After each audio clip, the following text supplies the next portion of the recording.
У нас, к сожалению, по техническим причинам не доехал кинокритик, поэтому я буду за него Вал! Героем! Замерз по дороге. Вот. Поэтому я сделаю вид, что я ничего не знаю, и задаю какие-то вопросы для начала, а потом... Соответственно, я тебя представлю. Ну, давай. Это замечательный продюсер и с продюсер. недавних пор дистрибьютор фильма «Квадрат» Мария Мухина, которая работает... Да, у которой изначально родилась эта замечательная идея показать в России «Квадрат» более профессионально, нежели мы это пытались сделать с Пушкаревым. И это только начало, потому что у него в мозгу постоянно возникают какие-то сумасшедшие планы, идеи заполонения российского пространства, включая Питер, Новосибирск и прочее. Тогда как мы сделали фильм и начали показывать его изначально в Европе, потому что, и в первую очередь в Германии. Много лет назад. Много лет назад, в 2013 году, а в России, поскольку, к сожалению, очень сложно что-то организовывать, получать элементарные прокатные удостоверения, которые получаются во Франции или там в той же, опять же, Германии. Ну да, то есть идея вообще зародилась год назад, и целый год мы занимались тем, чтобы была возможность вас здесь всех собрать, потому что сначала нужна была одна бумажка, потом другая бумажка, потом мы ждали, когда какую-то бумажку подпишут, и только потом могли уже выбирать дату, чтобы все прекрасные мужчины, которые делали этот фильм, могли оказаться здесь и начать отвечать на какие-то ваши вопросы. Да, и, соответственно, Пушкарев, который мы выбирали где-то за сколько? За 2 месяца, так, чтобы сложилось и у ЦДК, в котором мы сейчас присутствуем, и, что самое сложное, гастроли у Пушкарева, которые нон-стоп. И вот то, что вы сейчас видели, оно реально не поменялось с тех времен. То есть он сейчас где-то в Берлине, и до этого летел на самолете точно таком же А320 или 321. И поэтому нам было очень сложно синхронизировать так, чтобы и я мог прилететь, и Пушкарев мог поприсутствовать. Он смог только на первый показ. Он смог на первый показ, Этот вообще дополнительный, мы его не планировали, но очень все хотели попасть и просили, и поэтому после 6 апреля мы решили согласиться еще на этот. Вот. Ну скажи мне, почему фильм называется «Квадрат»? Это традиционный вопрос, но он всех всегда волнует. Причин много. Первая причина – это то, что жизнь диджея оказалась абсолютно квадратной. То есть он пластинки выбирает, которые будет играть, потом куда-то летит, соответственно, уже 2 стороны квадрата, потом их играет, потом опять летит, опять выбирает пластинки, опять летит, опять их играет, и вот это вот бег по кругу, бег по квадрату, нескончаемый, он вот присутствует в профессии довольно-таки повторяющийся и монотонный, я бы сказал. Это первая основная причина. То есть это геометрическая фигура, которая наиболее близка к кругу. А вторая причина – это в русском или российском техносленге квадрат – это размер 4×4, который используется в техно. Кто занимался музыкой или играет, или играл на каких-нибудь инструментах, поднимите руки. Нормально, так, все такие музыканты у нас чудесно. Соответственно, 4×4, и обычно музыкальная фраза в техномузыке, соответственно, получается минимум это 4 квадрат, дальше у нас идет 8, 16 и так далее. И вот этот вот квадрат, попасть в квадрат, когда сводишь 2 трека, то есть 2 винила, нужно попасть в квадрат, иначе получается фигня. Ну, мало того, что сейчас некоторые умудряются в долю не попасть, то есть в слабую попадает сильно, и получается жесть, на мой взгляд. На SoundCloud сейчас это очень слышно. Но еще больше людей, непрофессиональных, я бы сказал, диджеев особенно, не попадают в квадрат. То есть получается посередине музыкальной фразы, и это жесть. Соответственно, вот эта вот постоянная охота за квадратом, попасть в квадрат, попасть на самолет. И ну, реально, мы пару раз не попадали на самолет, причем нам это объявляли. Ну, извините, ваши места, которые Свис, который нам обеспечивал вот эти все съемки, которые были зарезервированы за 2 месяца обычно, чтобы был именно тот вид, который вот сейчас вот видели, с крыльями и так далее. Нам объявили, ну, ваш рейс, он улетел 3 минуты назад, ну, мы вас посадим очень хорошо в первом классе спереди. Я такой, это катастрофа. Они такие, как так? Мы же делаем апгрейд. Ну, нам нужно обязательно экономический. Понимаете, у нас фильм очень экономный. Они такие, как так? Мы первый раз видим кого-то, кто недоволен, что его проапгрейдили до первого, даже до бизнес-класса не хотите? Нет, ни в коем случае. И мы брали пассажиров, просили из эконома, извините, вот первого же человека, там, вы на ряду, ага, вот этот ряд нам нужен, пожалуйста, пройдите в бизнес. Женщина такая, как это так? Почему? За что? Что я сделала? Женщина, вставайте и идите. Дайте на место около крыла. Потому что это, ну, делалось, соответственно, с менеджментом, топ-менеджментом Свиса и даже выше Люфтганза, который их купила в какой-то момент. Вот. Понятно. И еще квадратная у нас, соответственно, сумка, с которой он все ездит и ездит и ездит и ездит. Плюс в этой сумке что лежит? Квадратные конверты пластинок. Плюс еще одна фишка с названием «Это как окно в его жизнь квадратное», через которое мы смотрим на самом деле, как проходит его будни, как он работает, что он делает или скорее и не делает. Вот. Спасибо. А кто вообще главный герой в этом фильме? Потому что то кажется, что это Пушкарев, то еще сумка. Для тебя что? Ну, Кто? для меня и для Пушкарева изначально была идея все-таки снять фильм, в первую очередь, о музыке, которая играет. Если вы, в общем-то, смотрите фильм, это то, что несет все остальное. Плюс, ну, Пушкарев несет эту музыку все время в своей сумке. То есть это такой главный герой, сумка несет главного героя. То есть сумка это второй главный герой, а третий главный герой уже Пушкарев. И сам Пушкарев, в общем-то, не он именно главный герой, а скорее архетип диджея главный герой. То есть профессиональные диджеи, может быть, у нас вот есть профессиональные диджеи, несколько профессиональных диджеев пыталось доехать, но они все, соответственно, начинают скоро играть, поэтому в уикенд это довольно сложно. А они, когда смотрят этот фильм, им становится просто страшно. То есть они начинают думать, елки-палки, неужели это...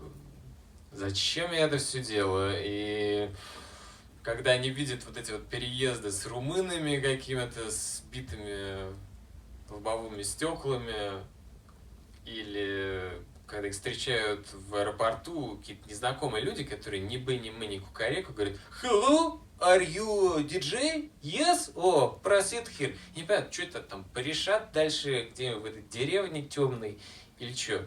То есть профессиональные диджеи, они говорят, мы не видели нигде никогда такого кино, которое бы настолько правдиво показывало их профессию. Потому что предыдущие все фильмы, снятые на эту тему, они в основном либо мега гламурные, то есть все супер замечательно, женщины, наркотики, ну, там типа Girl and Calling или там Slices какие-нибудь, которые выходили.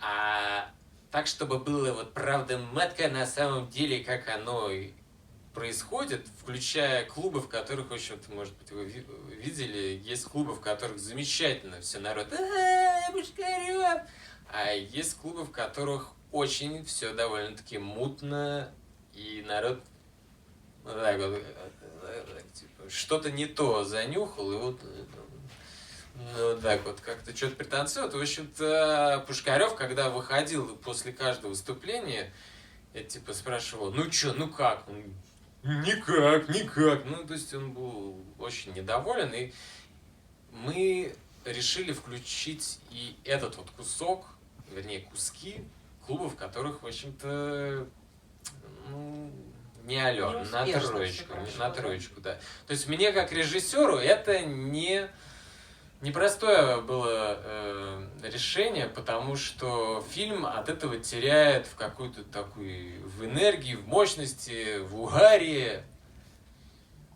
Но если бы оставить только самое замечательное, чудесное, позитивное, то у вас сложится образ неправильный. То есть иллюзия. Иллюзия, которая до этого существовала, до того, как я придумал вообще снимать фильм о диджее, она бы только бы подтвердила, что все у диджеев замечательно. А у них не все замечательно. В общем-то, как и в любой профессии, я думаю, здесь, надеюсь, во всяком случае, присутствуют люди с более полезными профессиями, нежели диджеи или вот еще хуже режиссеры. Ну и как вот любая профессия, у вас есть дни, когда все замечательно, но большинство дней, в общем-то, это так, серединка. Тренировочка. Тренировочка. Да, подготовка к лучшему. Ну, понятное дело, что это хороший пример независимого авторского проекта. Но скажи, почему именно эта тема была выбрана как первый длинный полнометражный фильм? Ну, почему именно это? Во-первых, потому что я сначала подумал, так, надо снять игровое кино.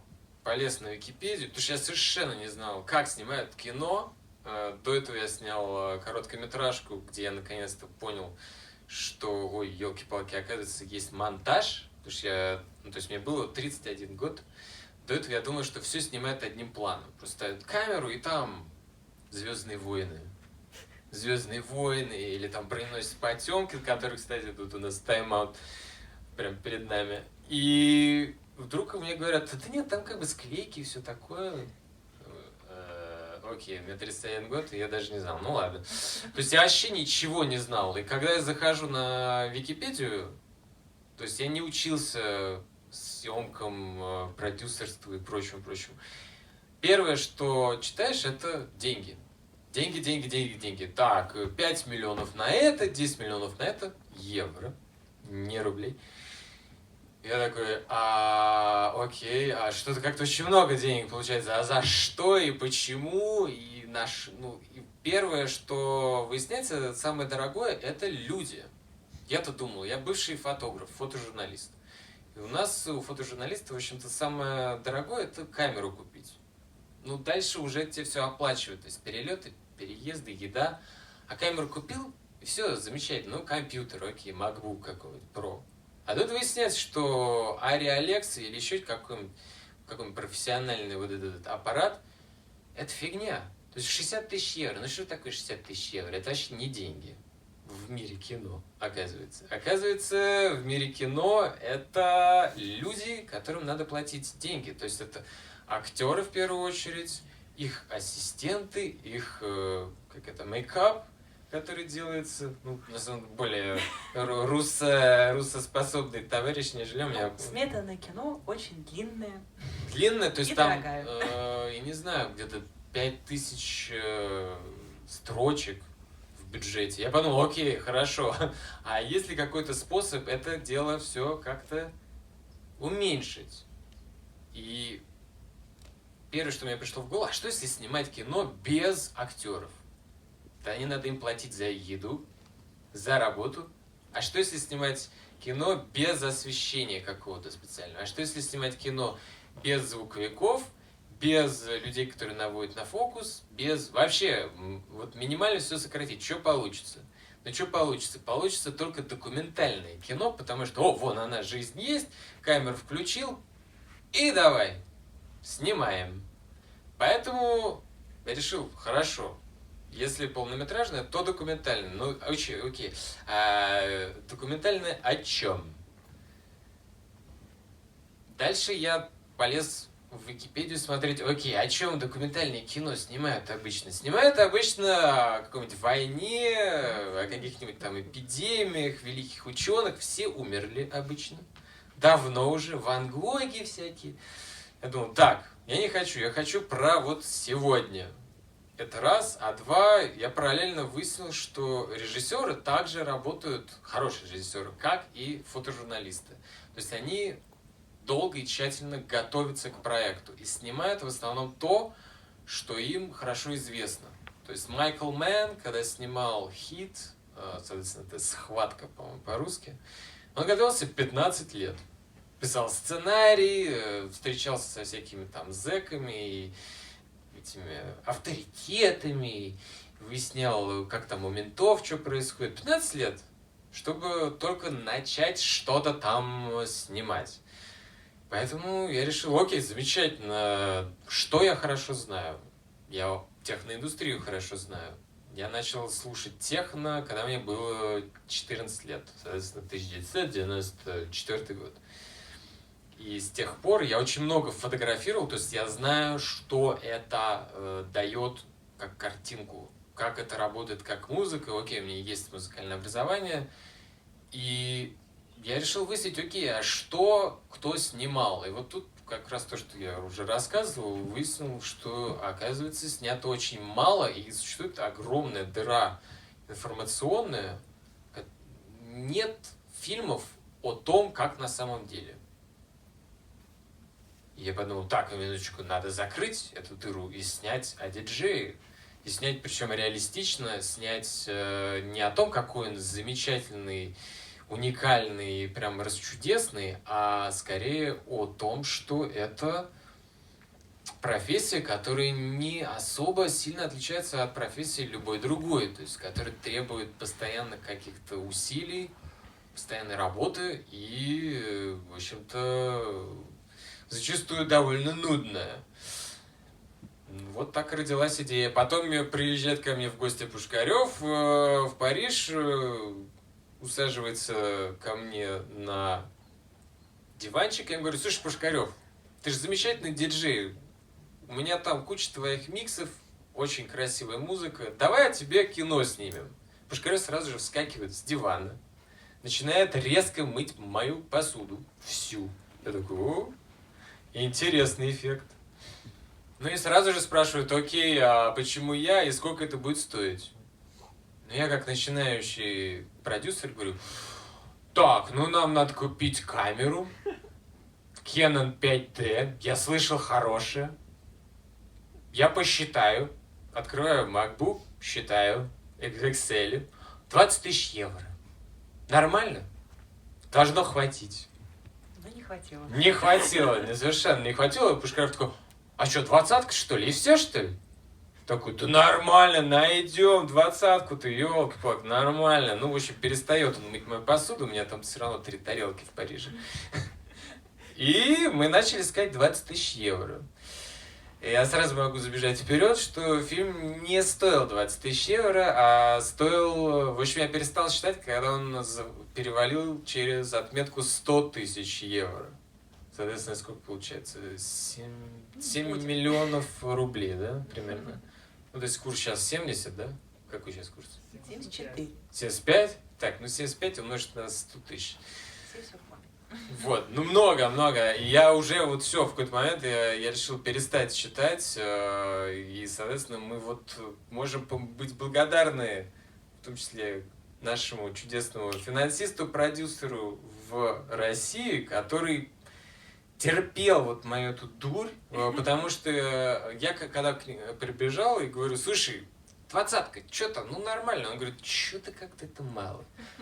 То есть он не специалист в прямо мега кино, но даже ему показалось, что что-то тут как-то не так. С тех пор вот Мухина, она разработала очень сложные какие-то формулы. Когда я называю какую-то цену, у меня до сих пор вот эти проблемы. Говорю, ну что, нормально снимем, сколько?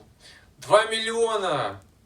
Зачем? Она умножает, у нее получается идеальная, реальная цифра, которая потом вот нужна для того, чтобы снять. То же самое и со временем, которое требуется. То есть я как говорю, ну, мне, чтобы одеться, собраться, нужно 40 минут. Она там умножает, и говорит, окей, выходим, в общем, тогда.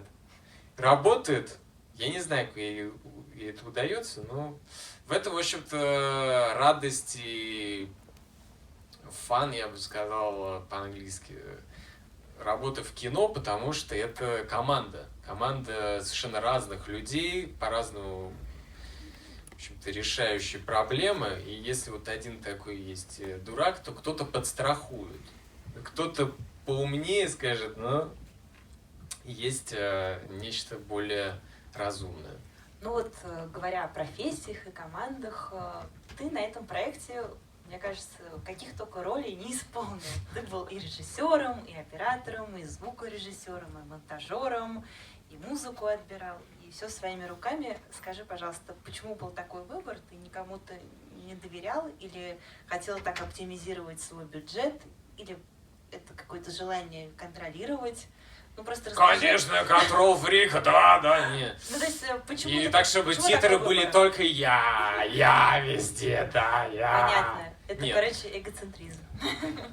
Нет, это чисто, опять же, экономические императивы. То есть мне хотелось сделать все-таки красивое кино с качественным звуком, с замечательной музыкой, с хорошим монтажом. Когда я обращался к людям, слушай, у меня тут вообще чудесное есть, они такие, о, Иванов решил в кино податься. Это же должно быть вообще умопомрачительно, то есть это супер.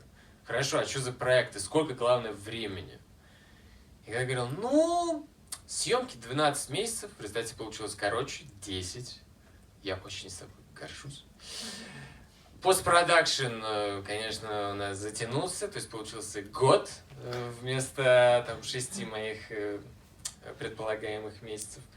Ну, люди такие, Иванов, а ты чё, вот ты думаешь, что я эти твои 10 месяцев буду для тебя снимать, и как? Сколько ты мне готов заплатить? Я такой, ну как же, на энтузиазме, на любви к искусству, будем пить воду, дышать, заниматься пранаямой, и ну, мне сказал, нет один, нет другой, и в результате я понял, что придется многое делать самому.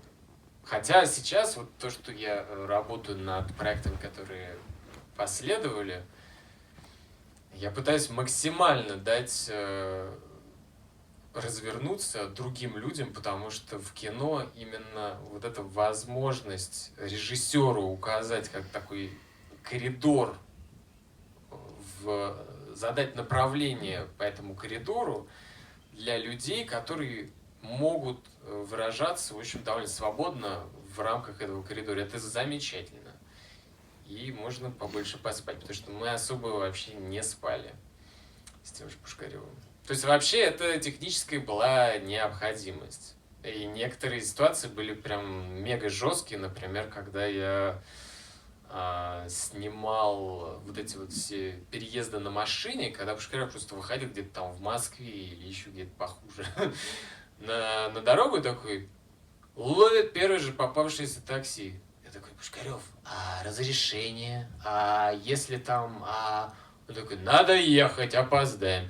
И вот он открыл, первый же вот человек, который останавливается, мы просто вваливаемся в машину, у меня камера, там микрофон и все такое. Мы такие, а у нас кино.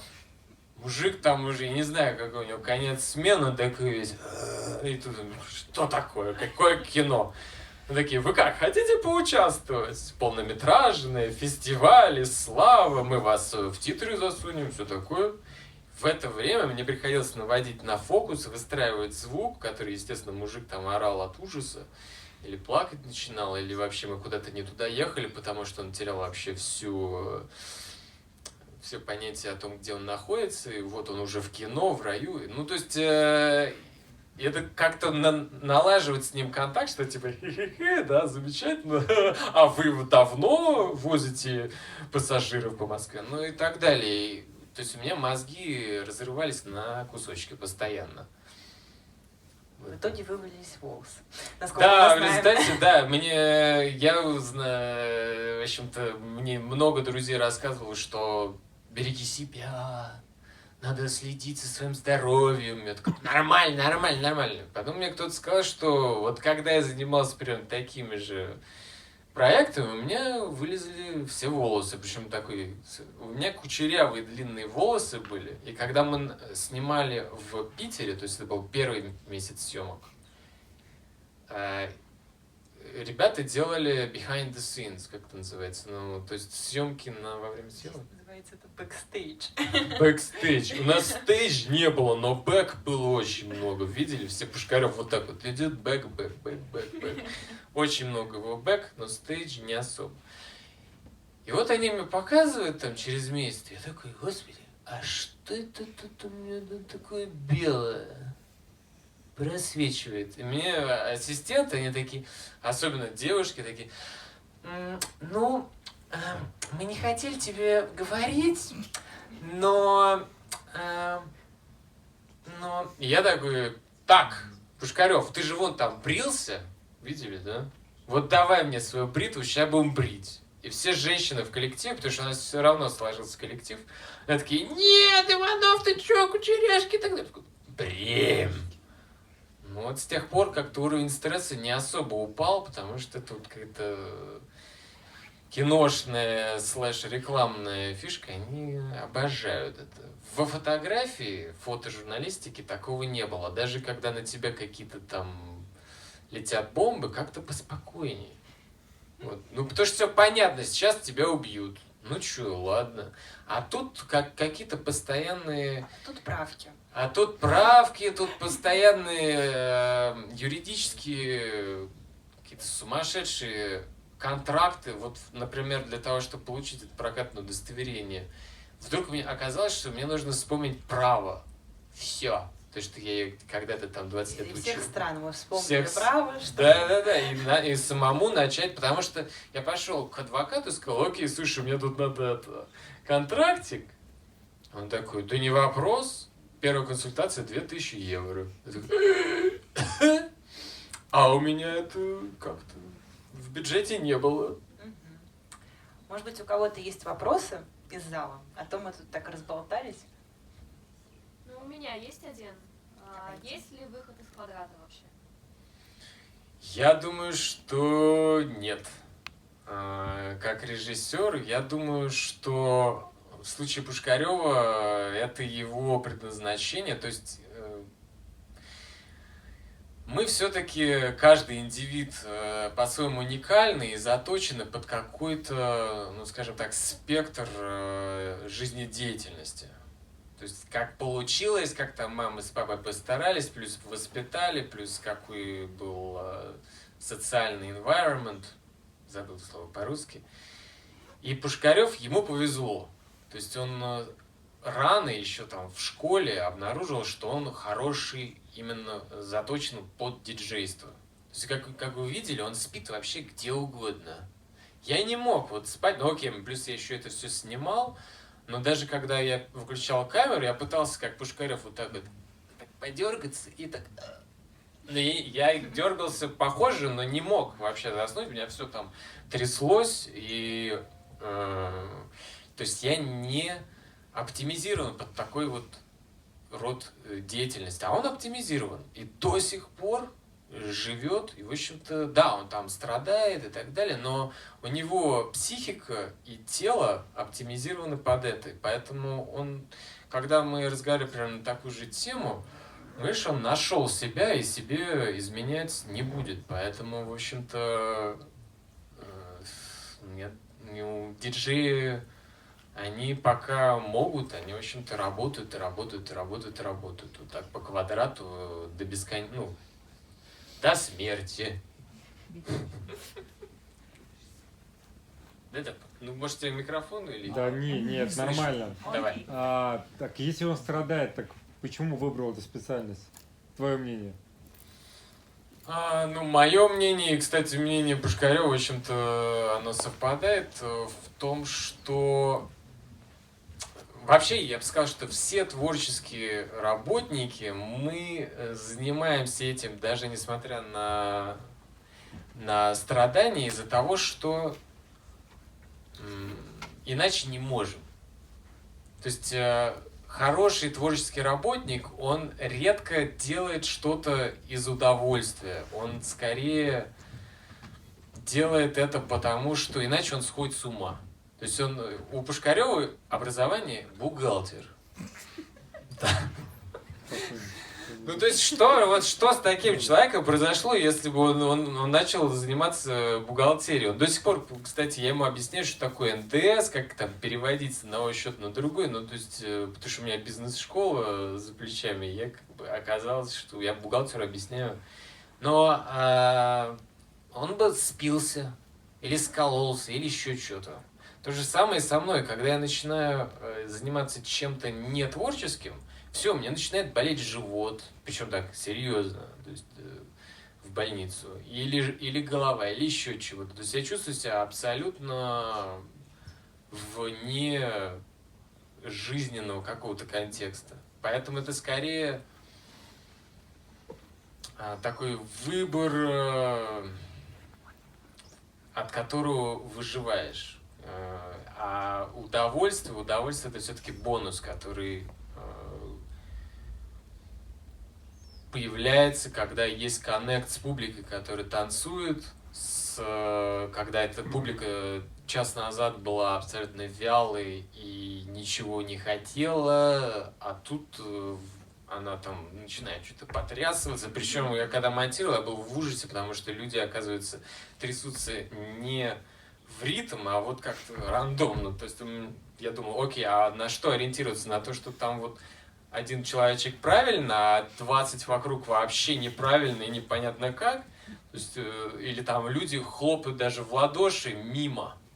Ну, то есть мы пытались с Пушкаревым такие, окей, давай похлопаем мимо, надо же хотя бы понять, что происходит. Мы не могли, потому что у нас вот этот ритм, бам-бам-бам. В общем-то, вот такая вот ситуация с выбором. Но когда получается, в общем-то, потом хочется стараться и мучиться ради следующего раза. Ну и плюс у человека, я имею в виду вообще, у Homo sapiens, у него такая все-таки надежда умирает последней. То есть сейчас я поеду в другой клуб, а еще в другой клуб, а там. Ну и плюс рациональности у того же Пушкарева у него меньше, чем, скажем, у режиссера, которому свойственно все анализировать, раскладывать по сценариям, даже иногда делать бюджеты неправильные. Вот. Поэтому ему сложно отойти от ситуации, посмотреть на себя со стороны и такой, так, окей, какой процент клубов действительно принес мне большое удовольствие, там типа 0,5%. А стоит ли моя жизнь того, чтобы, это не его... Окей, по-другому вопрос. В чем его эгоизм? Все люди эгоисты. Да, абсолютно. Так, в чем здесь конкретный эгоизм Пушкарева?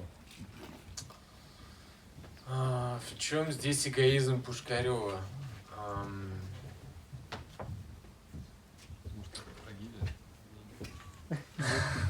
Как раз, нет, смотри, интересно, на самом деле, он же ловит от этого удовольствие, хочешь не хочешь, он ловит, так в чем? Как это происходит? То есть он и страдает, и при этом он от этого не отказывается. Я думаю, что, во-первых, он чувствует, что все-таки это не каждому дано. То есть он избранный. Это действительно так оно и есть. То есть технически говоря, когда у тебя есть талант, и ты потом этот талант работой доводишь до уровня мастерства, ты чувствуешь, как эгоист, что ой, какой я хороший, какой я молодец. Плюс реально позитивная черта характера Пушкарева, он трудяга. Ну вот вы сами видели, то есть он Я видел какие-то жуткие вещи, когда Пушкарев играл сет в 8 часов, он ставил пластинку, ну, видели, он их меняет, соответственно, там, когда она заканчивается, он ставит пластинку, падает. То есть он падает вот тут за этот пульт, просто вот где-то вот сумка, он просто ее обнимает и там спит. Спит вот эти там 7 минут, после этого встает, ставит другую пластинку, сводит ее, играет уже другая пластинка, он эту снимает, падает и спит. И ну, это потрясающая совершенно как это функция. Потом, когда, ну, я думаю, еще другой аспект это то, что трудолюбие плюс за что его можно всегда похвалить. Это человек, который из коллектива Deep Mix, который, может быть, кто-то слышал, сформировался в Москве. Он больше всего записывал сетов. И из каких-то московских диджеев, почему именно Пушкарев меня заинтересовал? Это, кстати, Пушкарев вообще тут ни при чем. Пушкарев мне не звонил, не говорил, ой, я хочу снять тут кино о себе. Нет, это моя идея абсолютно. Меня заинтересовало то, что он постоянно куда-то ездит. То есть он ездит и ездит, ездит и ездит. И мы сейчас попытались хотя бы чуть-чуть пообщаться вместе. Не получилось. То есть мы такие, типа, ну вообще мы встречаемся там раз в 3 года. Нет, он все равно ездит и ездит, ездит и ездит. То есть он мега трудолюбивый. И я думаю, что эгоизм это весьма хорошо. То есть когда идет, так сказать, reinforcement, подтверждение постоянное, то есть дается какая-то плюшечка за то, что ты вот такой, какой ты есть, это замечательно. Плюс, я думаю, социальные медиа и все-таки фидбэк от народа, от того, что он классный диджей, ему ставят лайки, плюсики, лав и так далее, оно чувствуется. Это все-таки профессия, которая работает с большим количеством людей. И вот это вот внимание большого количества людей, я думаю, для эгоиста тоже весьма полезно. Спасибо, спасибо. Да, пожалуйста. А как вы придумали фильм и все мелкие его детали? Вот, например, сцена в лифте. Сцена в лифте. Вау, сцена в лифте. Движение, выражение лица, эмоции. Как это все было? Как вы это все выдумали? Лифт, обожаю вот этот вот лифт советского еще времени с детства. Я в нем постоянно застревал, поэтому, как я уже говорил, режиссеры работают с тем, что им знакомо в первую очередь. Первое, что мы делаем, режиссеры, мы пишем сценарий. Несмотря на то, что это документальный фильм, к нему был написан сценарий, и уже в сценарии я такой, так, где-то должен быть лифт. Причем такой скрипящий, ужасный, страшный, который сейчас везде заменили. Я очень расстраиваюсь, что в Москве становится так же, как в Европе или в Штатах, где такие же эти ездят бесшумные, блестящие, железные чудеса технологии. А тут класс. Да, и вот эти кнопки, причем мы когда в детстве чем ехали, каждый раз, когда проезжали этаж, мы нажимали дополнительно, чтобы они все одновременно потом выстреливали на первом этаже, то есть было такое класс. И еще раз, до 16 этажа спускаемся, так, 15-14. Это прописывается в сценарии, хочу лифт, хочу то, хочу сё. И подготавливается очень тщательно, потому что просто приехать куда-то с камерой, любой продюсер, ну, он, скорее всего, уволит, если приехать неподготовленным. Ну, а обычно продюсер просто не позволит куда-то поехать неподготовленным. Он скажет, спасибо, но мы возьмем все-таки другого режиссера, который подготовится, прежде чем тратить деньги. Потому что, когда приезжаешь куда-то на съемку, все, счетчик включается, и любое вообще действие, любое раздумье, типа, ну, может, левее, может, правее, а может, завтра снимем.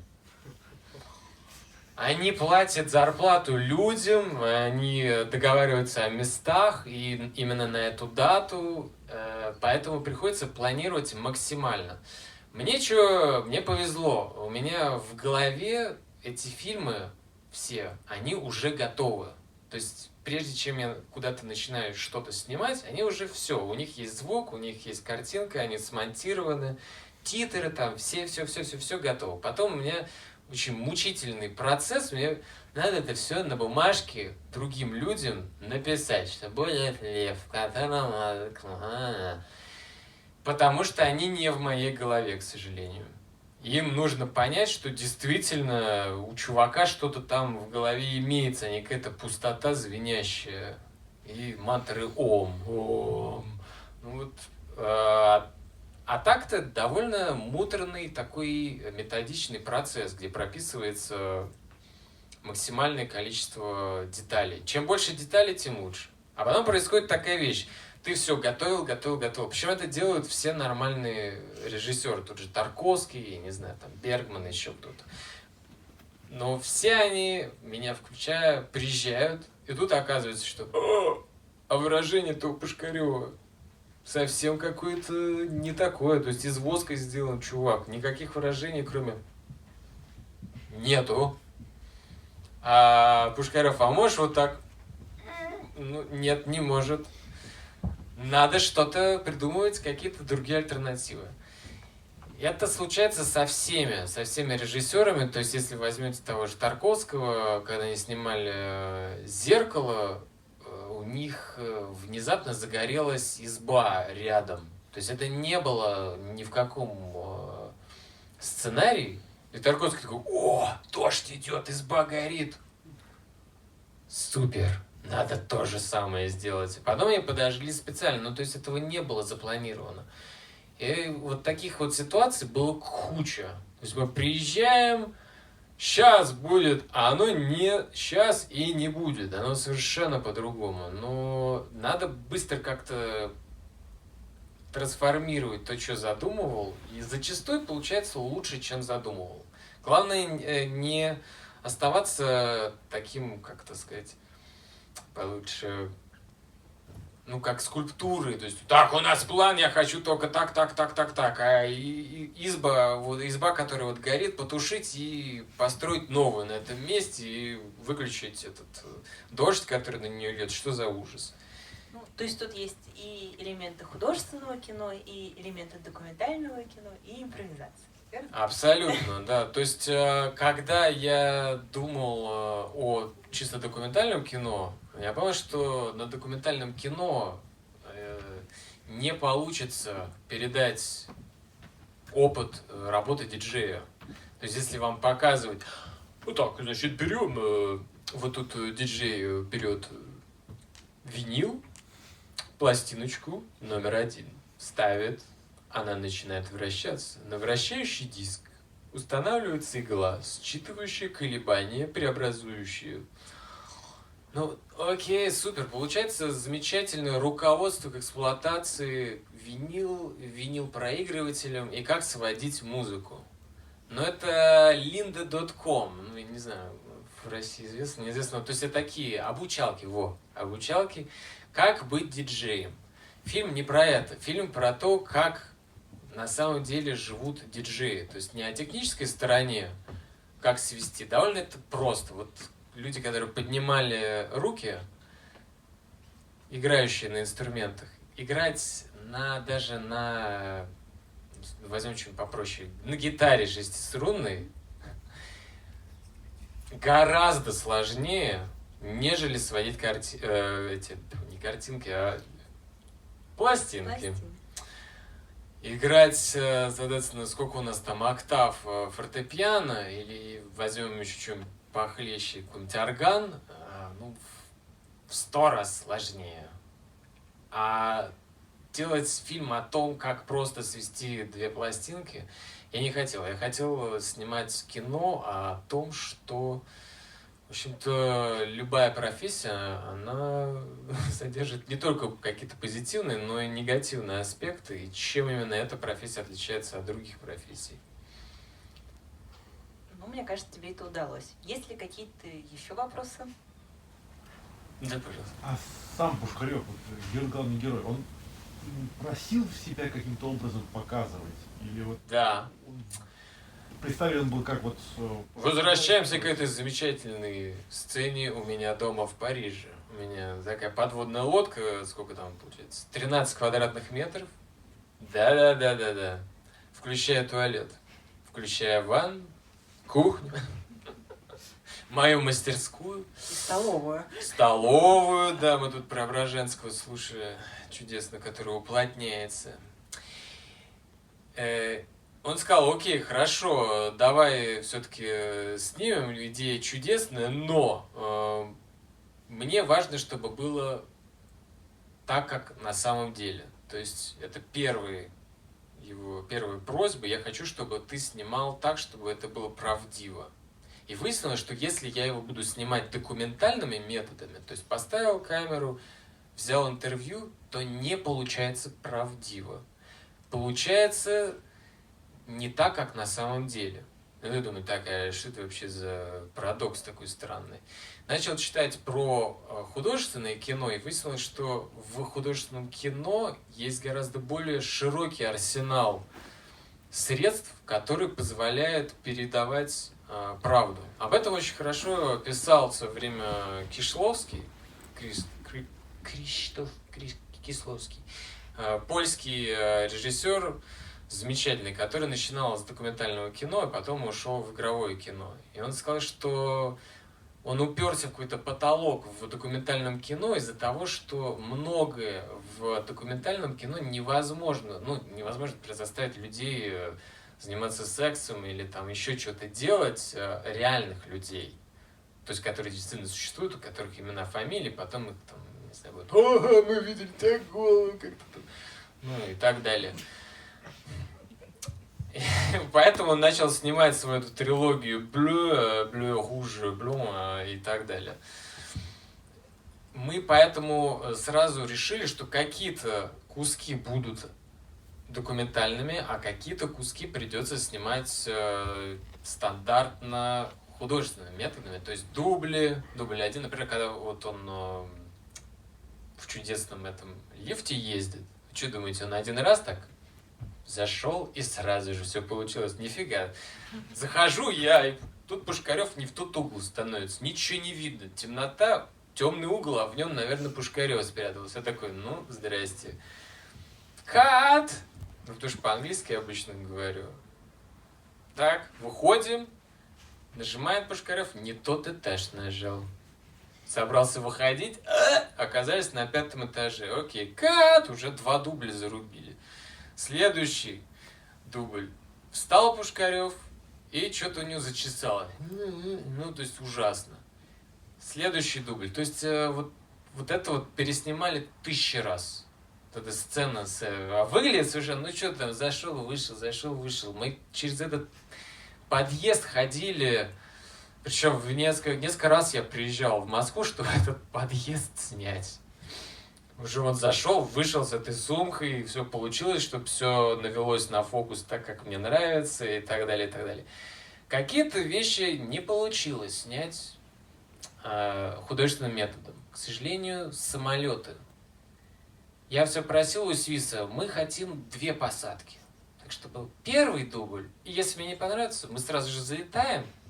Ну, почему-то пассажиры сразу орали, так, минуточку, у нас трансфер, а у меня там мама ждет, а это 300 человек. Это реальные пассажирские перевозки, то есть это не пустые аэробусы, а 320. И мне приходилось все это снимать вот одним дублем, либо получится, либо не получится. И были моменты, мы сняли гораздо больше самолетов, чем вы видите, потому что у меня очень многое не получилось. Но, слава богу, это никто не видит. Вот, то есть это комбинация из 2 таких методов, плюс импровизация, чистейшая импровизация, какие-то моменты, когда там, не знаю, Пушкарев жмет кому-то руку, сам потом Пушкарев не помнил. Ну мы смотрим, типа, а что это я, кому это я там жму руку в публике? Такой, Пушкарев, ты что, даже не помнишь, что ты там делал? Нет, не помнит. В метро, люди как ходили туда-сюда, тоже очень много совершенно чистой импровизации. Когда он едет в Питер, и кто-то рассказывает анекдот про благодарность. Сидим мы, вернее, лежим, тут женщина внизу, оказывается, какой-то редактор журнала в Питере, начинает рассказывать анекдот. У меня не было этого в сценарии, делать какую-то параболу о том, насколько Пушкарев благодарен судьбе, режиссеру, в конце концов. Не благодарен. А тетенька начинает рассказывать анекдот. Но я вообще никак это не планировал, а оставил. Разговоры в гостях. Это совершенно не запланировано. Это был для меня мега стресс, потому что у меня было в сценарии посещение друзей, социальная жизнь. Выяснилось, что социальной жизни особой и нет у Пушкарева. А та, которая есть, она такого плана, что типа: о, Иванов, собирайся, поехали сейчас в гости. Я такой: а кому? Как это вообще выглядит? Ну, я там почитал, что тебе нужно что-то там такое а-ля хипстерское и красивое, и с видом на Москву. Ну ладно, приезжаю, люди, которых я вообще вижу первый раз в своей жизни. Как они разговаривают, о чем они будут разговаривать. Мы разговаривали часа, наверное, 4. И вот эти 4 часа они разговаривали в основном о том, кто какой козел, и чем кто виноват и так далее. То есть я такой, думаю, ну это же нереально потом засовывать в фильм. Там, а вот Петя, вот он, такой козел. Приезжаю на Казантип, а там то, сеп. Очень интересные разговоры, с моей точки зрения. То есть, если бы я делал такой жесткий документальный фильм о том, как вот все козлы, да, супер. Но фильм, в общем-то, не об этом. Плюс еще неизвестно, у кого потом бы яйца отстреливали. За это вот, в первую очередь, у Пушкарева, потом, наверное, у режиссера. Поэтому мне очень много пришлось вот резать. Там они обсуждали ментов, обсуждали и то, и все 50. Но у меня не было какого-то: так, ребят, вот текст, вы актеры, читаете. То есть они реально вот то, что обсуждали эти дневные вечеринки, этого не было у меня запланировано. Так, обсуждение дневных вечеринок, после этого употребление кокаина, после этого употребление... Нет? А полная чистая импровизация.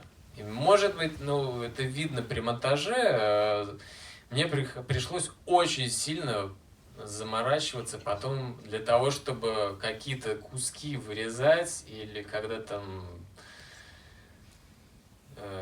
товарищ слева смотрит в камеру, так ржет замечательно, только это выглядит типа невозможно вставлять в фильм красивый. Вот.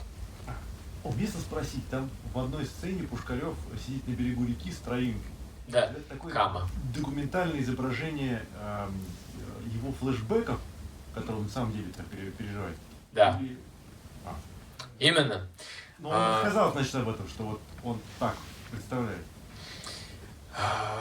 Не, это моя уже идея, потому что меня интересует, откуда взялся человечек. Обычно человечек не берется из ниоткуда. У него есть какая-то предыстория, какое-то детство. И... Выгоняют потихонечку. И это детство, оно в Придуралии прошло. В том числе вот эти постоянные, огромные, бесконечные леса, река Кама, которая, соответственно, течет из района Перми вниз. То есть Пушкарев, его музыка, его миксы, они отражают вот эту вот русскую природу, звездное небо и так далее. Поэтому, когда он мне рассказывал, вот, моя музыка такая глубокая, русская душа. Я такой, ага, русская душа, замечательно, глубокая. Так, а ты где жил? Ты вообще откуда?